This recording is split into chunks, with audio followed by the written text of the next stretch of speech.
Only 38% of Kampala's 1,200-kilometer road is tarmacked. This even as the city's population continues to rise, as well as demands on its roads. Now, as part of efforts to improve the state of the city's roads, the 5 divisions of Kampala today each received a tractor and road compactor.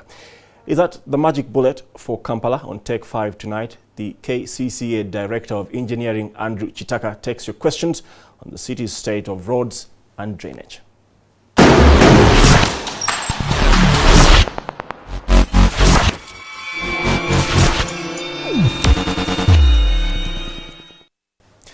Engineer Andrew Kitaka, you're welcome to NTV tonight. You're on Tech 5.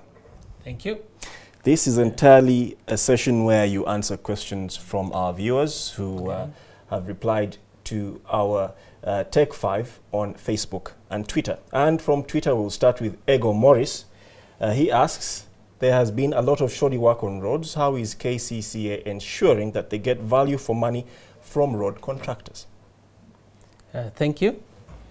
KCCA is very serious on the contractors that we employ. And of recent, we've had to terminate quite a number of contracts for shoddy work. So we are being very serious on this particular issue to ensure that we get value for money from the little money that we have. So we have put very stringent measures in the procurement process to weed out the bad contractors, and we are also supervising them very strictly. Okay. Secondly, we are trying our level best to entice the good contractors to come and work with us, because previously they had run away from us, from KCC, as you know, and now they are starting to come back, given the good systems that we have put in place. Okay. Yeah. And Duncan on Dimo, still on Twitter, he asks, why don't you deal with telecom service providers that are messing up roads, digging everywhere, and they do not restore them? We have actually tackled this issue, and we recently had a meeting of all utility companies, not only telecom, even power and water. We have been engaging them to find better ways of doing their work without giving the burden to KCCA. And we are coming up with solutions in this regard. We have told these companies to start sharing infrastructure. For example, telephone companies. There's no reason why one would have to dig where another company already has empty ducts, for example. I can give you the example of the masts. Some time back, every phone company would put up its own mast, but they soon realized that this was too expensive. It's a very expensive way of doing business. So they sold their masts to some 2 companies, and now any company can put up its transmitter on these companies. So on these masts. So we are telling them that, look, if you already have capacity in the ground, which can accommodate new cables, why does another company have to come up and dig? And they're actually buying the idea. So we are soon coming up with very good solutions in this area. Okay. We are also drafting conditions under which we can allow them to dig if they must. Does this include consulting with you before the digging starts? Yes, exactly. Already they are consulting with us, and in all the permits that we issue, we list the conditions that they must follow. Compliance hasn't been very good, especially because we are also thin on the ground. Okay. But everyone is now turning around and realizing the damage that is being done to our roads, and they are now willing to cooperate. Okay. Yeah. And does this include National Water and Sewerage Corporation? Because they're part of the lot that does the digging. Yes, this includes National Water. Okay. And the trouble with National Water is that they have infrastructure already in the ground, which is aging. And in so many cases, when pipes burst, you have no alternative other than allowing them to dig and repair. Otherwise, they do repair. They're supposed to repair. They do repair. Okay. But if you leave it the way it is, the longer it stays, the more damage it does to the road. Okay, yeah. Engineer, let's go to some other questions from Facebook. Bait Awobra, you say, you're the first head in planning. How comes more establishments constructed on road reserves and you look on? Well, actually we have a problem in Kampala in that, not only Kampala, actually all over the country, we have a problem of road reserves. In many cases, we talk about road reserves, which have actually never been acquired by government.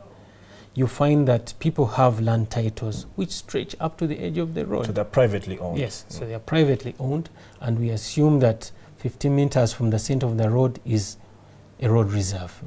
Yet we actually have to acquire the reserves. So we have to systematically go out and start a deliberate process of acquiring road corridors.